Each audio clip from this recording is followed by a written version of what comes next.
La noche del 22 de enero de 1932, en el occidente de El Salvador, específicamente en los departamentos de Ahuachapán, Sonsonate y La Libertad, se alzan campesinos e indígenas contra las autoridades locales y los vecinos del pueblo. La espontaneidad del movimiento hace alusión a desórdenes en esa zona por descontentos. Parecía de igual manera que la naturaleza hubiera enloquecido al entrar simultáneamente en erupción los volcanes de Fuego, Agua y Acatenango en Guatemala. El faro del Pacífico se une a este coro de estruendos, y es así como en las barrancas y las colinas surgieron estas bandas de indígenas armados con palos y machetes, que invadían los poblados y tomaban por la fuerza el poder en sus localidades. Los acontecimientos de 1932 son a grandes rasgos una convulsión social campesina. La insurrección fue una respuesta a la situación política y económica que vivía el país, pasada la crisis de 1929. Ante tal evento, estos hechos han sido narrados de forma muy precisa por escritores como Roque Dalton, Thomas Anderson y Joaquín Chávez. A principios de la década de 1920, el progreso está haciéndose notar, según los viajeros como Wallace Thompson. Se evidencia el ascenso económico en ciertas zonas de El Salvador, sobre todo en las ciudades y residencias de élites y obreros. San Salvador y San Miguel fueron ciudades que estuvieron inmersas desde muy temprano en actividades manufactureras. El occidente salvadoreño poseía la mayoría de los beneficios y cultivos de café. Además, había un particular porcentaje de población en esta zona dedicada a otros trabajos de artesanos, ferrocarrileros, sastres, zapateros, entre otros. A pesar de estas aperturas laborales, el trabajo agrícola era el que mantenía la economía local y nacional desde las segundas reformas liberales del siglo XIX. Para la historiografía de izquierda, esta década es el momento de formación de la organización del sector artesanal de El Salvador, y también es el periodo de formación de los sindicatos como unidades políticas que dirigen las demandas de los obreros. Este es el periodo de gobierno de la familia de Meléndez Quiñones, caracterizado por el alza de préstamos a Estados Unidos en 1922 y el mal manejo del erario público. El último periodo de la década de los 20 es el de Pío Romero Bosque, quien fue funcionario durante el gobierno de Alfonso Quiñones, siendo este último el que designa a Bosque como su sucesor. Romero Bosque se desligó de la familia Meléndez y su gobierno fue diferente en ciertos campos al de sus antecesores. Durante su gobierno, Bosque dio luces de apertura política. En esta reforma se institucionalizan partidos políticos para poder ser elegidos y participar en elecciones. Con estas reformas se dan los lineamientos de formación de partidos, la inscripción de estos y la de sus candidatos. Partiendo de estas características tan risibles, los años 20 en El Salvador significaron un periodo de bonanza económica y aparente estabilidad y apertura política. Por un lado, permitieron el ascenso de las actividades en beneficio de comerciantes y artesanos, y por el otro, se dio apertura y participación política acompañada de conflictos locales y étnicos por actores desde abajo que se convirtieron en mano de obra barata y abundante en la llegada de la crisis. El fin del poder político de la oligarquía cafetalera de El Salvador vino causada por determinados procesos que la Primera Guerra Mundial dejó en el mundo. Desestabilizar a Europa con la guerra de las potencias de la Triple Entente, El Salvador no podía exportar su café a estos países por situación bélica. En 1923, el país inicia exportaciones de café a los Estados Unidos. Para 1929 se sufrió el impacto de la crisis económica que afectó principalmente al comprador mayoritario de café de El Salvador, los Estados Unidos. Arturo Araujo no solucionó los problemas del campo, de los salarios y el de la tierra. Los problemas entre la élite cafetalera y el campesino se intensificaron. Juan Mario Castellanos aporta una interpretación de la caída de la demanda del café originada por la crisis del 29. A finales de 1931, el 90% de las exportaciones del café estaban sostenidas por este producto. Para la escala nacional, los salarios son definitorios. En lo local, los campesinos sin este contrato no mantienen su sustento, ya que los cafetaleros no tenían ingresos para emplearlos. Así que dejaron de recibir los 50 centavos por la corta. En la escala regional, los cafetaleros eran los mayores beneficiados por las ventas de quintales de café y, en la escala nacional, no significaba mucho, pues no se pagaba ningún tipo de impuesto hasta 1932. En resumen, las condiciones económicas de la agricultura estaban fuera del control del Estado. El Censo de Población de 1930 registró para el conjunto de población indígena en El Salvador un 5,6% de población. Por su parte, Barón Castro estimaba dicha proporción en un 20%. Aunque es imposible esclarecer una cifra precisa y exacta, es indudable que la población indígena fue subestimada en aquel tiempo. Las elecciones de 1931 son las primeras y las últimas elecciones vistas con una participación política amplia en cuanto a los sectores que se involucraron en ella. Para estas elecciones tenemos 6 partidos políticos. Ellos son el Partido Evolución Nacional, que dirigía Enrique Córdoba, el Partido Zaratista de Gómez Zárate, el Partido Constitucional de Tomás Molina, el Partido Fraternal Progresista de Claramón Lucero, el Partido Republicano al cual pertenecía Maximiliano Hernández Martínez y el Partido Laborista del ingeniero Arturo Araujo. Estos partidos no han sido estudiados con detenimiento.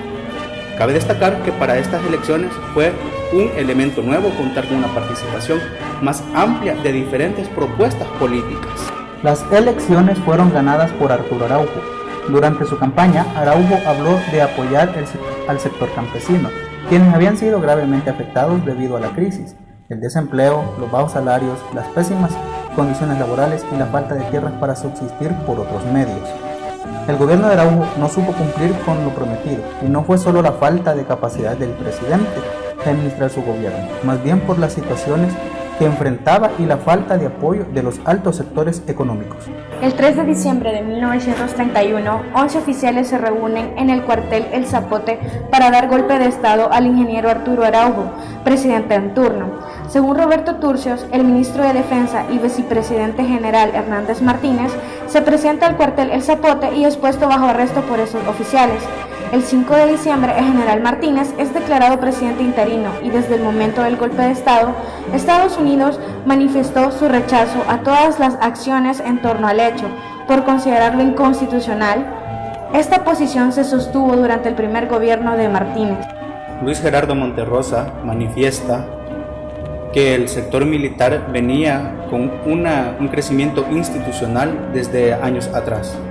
Al momento del gobierno de Arturo Araujo, este sector se encuentra en descontento por la situación en la cual se ve involucrado el país. Y es de esta misma institución que nace que surgirá el golpe de Estado que sacó a Araujo del gobierno. Para poder legitimar al gobierno recién nombrado, se convocó a elecciones, en las cuales participó el Partido Comunista Salvadoreño. Estas elecciones no tuvieron la misma magnitud que las de 1930. Además, los candidatos del PC manifestaron fraude, ya que se anularon las elecciones en algunos municipios y en otros no se aceptó el triunfo del PC. La situación de estas elecciones, más la coyuntura que se venía presentando, solo aumentó el descontento social por parte de los sectores subalternos, los cuales respondieron con violencia en diferentes municipalidades del occidente del país. Durante el 22 y 23 de enero, los alzados cometen sus acciones contra las autoridades municipales y notables de las poblaciones. La violencia, los asesinatos, destrucción de municipalidades y otras instituciones de Estado presentes en las localidades, además de los saqueos en tiendas y almacenes, fueron acciones que tomaron los campesinos radicalizados al momento de tomar cartas en el asunto de su situación personal y local. Algunos autores no descartan que un cierto porcentaje de asesinatos y hechos de violencia se hayan efectuado por cobrar venganza personal y por conflictos entre ladinos e indígenas. Es en ese mismo 23 de enero en que el gobierno central fue informado de las acciones violentas por medio de los gobernadores departamentales, y con esto se envió una comisión expedicionaria para controlar a los rebeldes.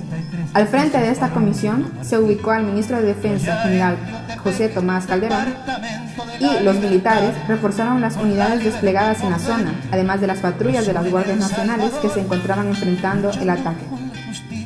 La represión por parte del Estado duró mucho más de lo necesario y razonable, Y es que desde el 24 de enero hasta ya avanzado febrero del mismo año, se dieron acciones y eventos represivos en contra de campesinos, que sin realizar ningún tipo de investigación ni juicio alguno, fueron aprisionados y ejecutados públicamente.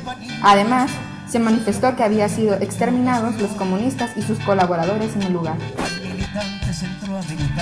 Propagandista y agitador, organizó la lucha del pueblo y regresó a El Salvador, sin que nadie lo imaginara. Los aspectos de superioridad, clasismo y racismo fueron detonantes a considerar a estas personas indígenas como comunistas, y al ser comunistas, estos ser eliminados sin previa investigación. La Guardia Cívica, en su mayoría formada por miembros de origen humilde, fueron el cuerpo militar represivo encargado de controlar la situación. Pobres matando a pobres, aunque autores como López Bernal mencionan que miembros de la Guardia Cívica eran personas encargadas y de prestigio local, de buen vivir y de reconocimiento dentro de un espacio determinado. Su pueblo crecí con la mañana y para uno volvió. Organizó entonces su lucha. La sumatoria de las víctimas son variadas. Algunos manejan datos en donde manifiestan que los asesinados fueron alrededor de 100 personas, mientras que por parte del gobierno se reportaron alrededor de 9.000 o 10.000 víctimas.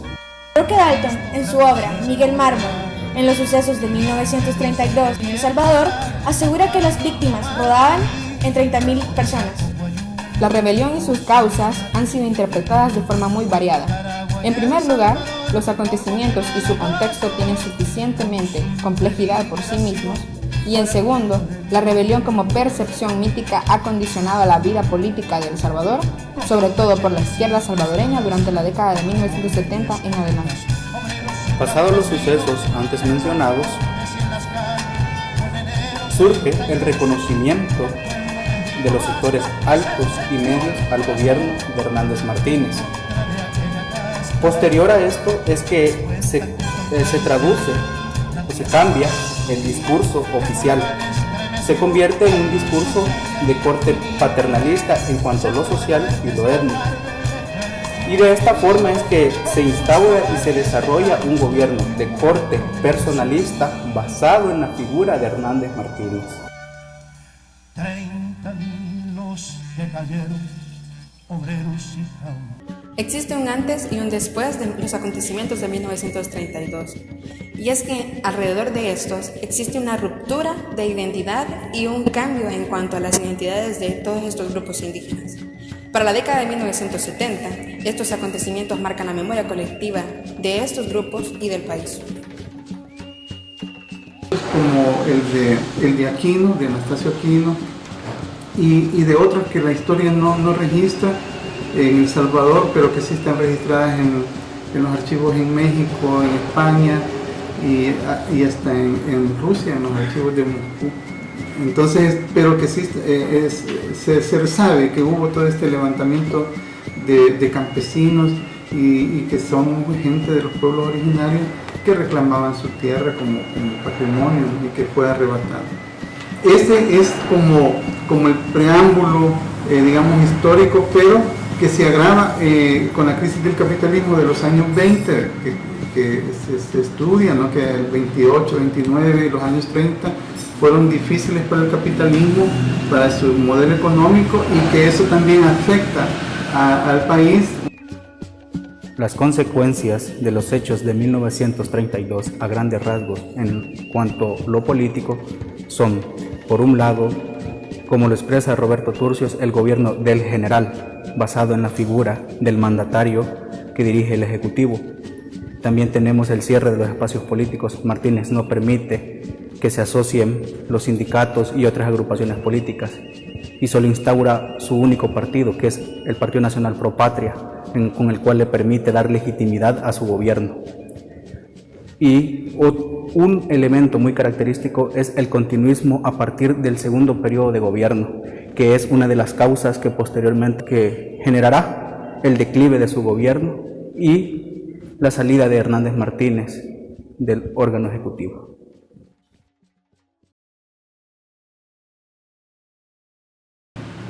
Que depende de la exportación del café, del algodón, que es sobre todo agrícola, y que eso entonces pone en desventaja y más pobreza a la gran mayoría de El Salvador, y eso genera una convulsión.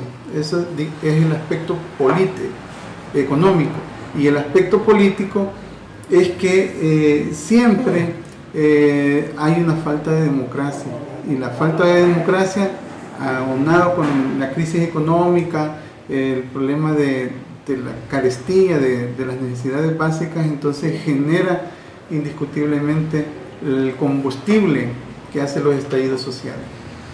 Entonces ese es como el contexto en lo que se desarrolla en los acontecimientos de 1932. Una historia bien difícil de los pueblos originarios y del pueblo.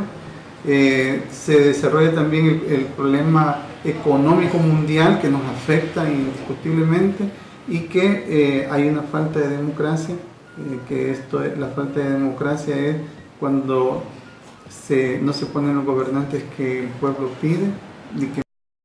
Después de la crisis de 1929, para El Salvador inició un periodo de reajuste económico. Durante el Martinato se creó una ley monetaria que facilitaría el crédito de tierras a los campesinos.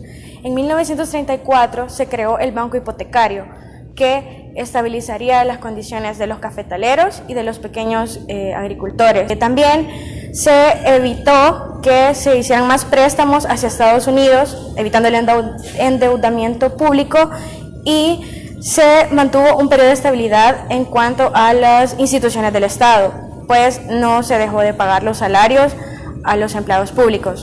Sobre 1932 se han construido una serie de relatos que se desvirtúan el análisis de los hechos del pasado. El aspecto de la memoria colectiva no se puede olvidar, puesto que forma parte de discursos de la actual izquierda salvadoreña. La nueva historiografía ha trabajado fuertemente en la explicación de distintos aspectos en referencia al 32. Existen evidencias y contradicciones a lo largo de las investigaciones, y el autor, Eric Chin, demuestra que la participación del Partido Comunista Salvadoreño es mínimo en este caso, y que más bien la principal característica del levantamiento es la espontaneidad por dar respuesta a la situación que se vivió al momento de ser apresados los líderes comunistas en San Salvador. Manifiesta también que el partido lo único que hace es unirse a los movimientos. Hablando de la memoria, para la derecha salvadoreña también es importante el recuerdo de los hechos de 1932. El partido de derecha inicia su campaña política cada año en Izalco, como un recuerdo de su victoria sobre el comunismo internacional y la insurrección indígena.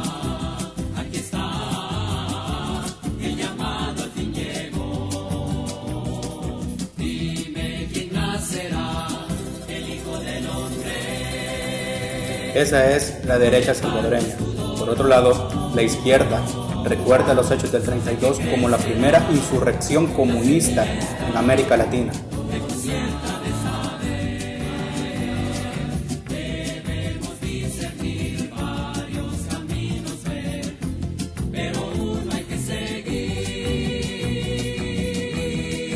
El legado indígena del presente recuerda este hecho como un atentado a los pueblos originarios, el punto de quiebre a su identidad grupal y el genocidio a sus antecesores. Lo recuerda como la muerte a los orígenes de un país que conmemora y olvida a conveniencia.